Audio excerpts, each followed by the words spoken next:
Всем привет, сайт кофетандыр видео түсірмей кеттім деген сол видео түсірдім. Әйтпесе телефоным қатып қалды.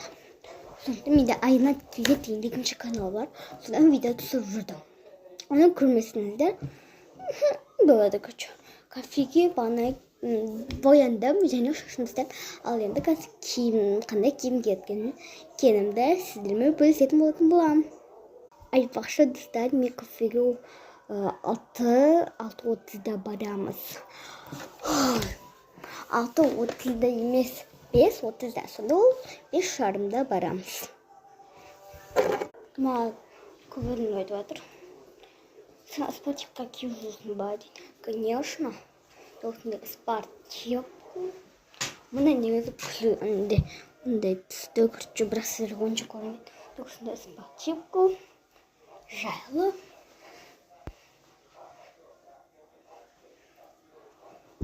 Оны кимейтін шығарым. Несе ке. Осыны қазір дайындап қоямын мына жерге. Көпті шыққасы да соның бірдей түсімен. Тоқтық ойынды теп жауып тұрады. Осындай. Оны терісін білмей қаласың. Осыны кетін болам. Сосын шалбар ең соңғасы. Күші шалбарды ұқтап қандай. Осындай бауы бар. Күшті қап-қалың, күшті қысқа арналған. Енді қазір. Всем пока, видеом азақ болып қалды.